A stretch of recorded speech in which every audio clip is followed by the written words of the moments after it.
Every time you send a text, stream a movie, or ask an AI a question, you are relying on billions of microscopic memory components, specifically SRAM and DRAM. If you look closely at the board powering these devices, the sheer density of the components is staggering. But the real action happens far below what the human eye can see. The individual transistors and capacitors inside these chips are measured in nanometers. To put that in perspective, a single human hair is roughly 80,000 nanometers wide. When manufacturing these chips on a silicon wafer, the ultimate metric of success is called yield. This diagram shows a typical wafer divided into individual chips or dies.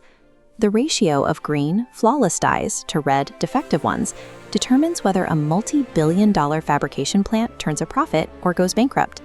Hitting a profitable yield is brutally difficult. At the nanometer scale, the physical universe stops being a passive environment and becomes a chaotic, destructive adversary. Heat, vibration, and atomic drift are constantly working to tear these fragile structures apart. A slight temperature variation during the printing process can warp a component beyond repair. Or if a single microscopic speck of dust drifts into a trench, as shown here, it bridges two conductive lines, immediately causing a short circuit. One speck destroys the entire processor. Building a functional chip at this scale is a war of attrition against microscopic failure. The first line of defense in this war doesn't happen in a physical factory at all. It happens in software, using electronic design automation, or EDA tools. Before a single atom is placed, AI-powered logic synthesis algorithms map out the circuitry.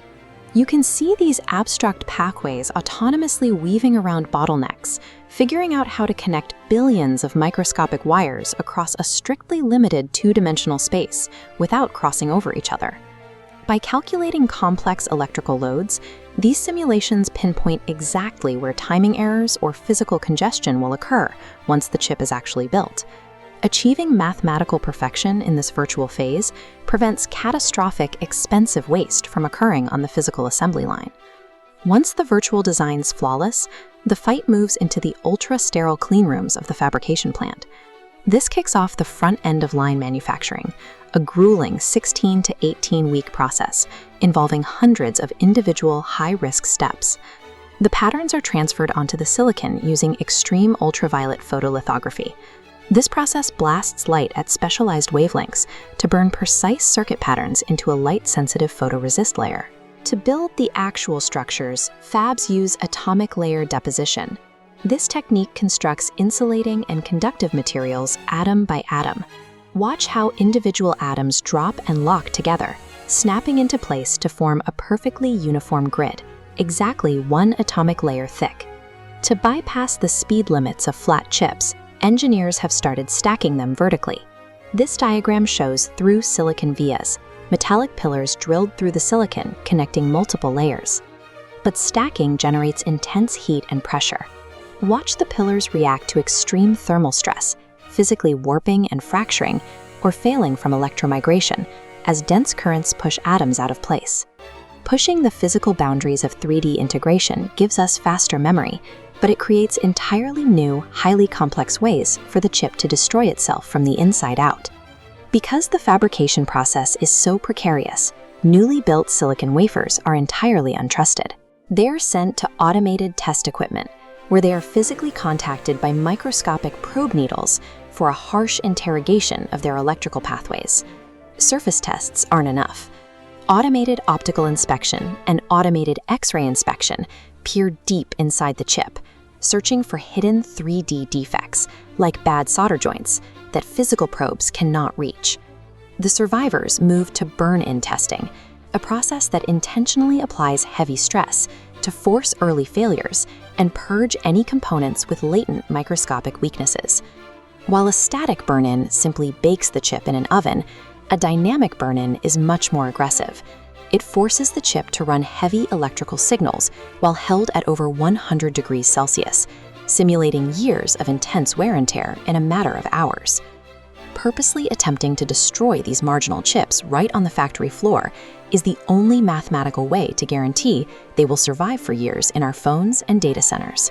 Despite the virtual simulations, the sterile cleanrooms, and the atomic-level precision, the initial microscopic metal layers still frequently develop slight variations that threaten to downgrade the performance of the final processor.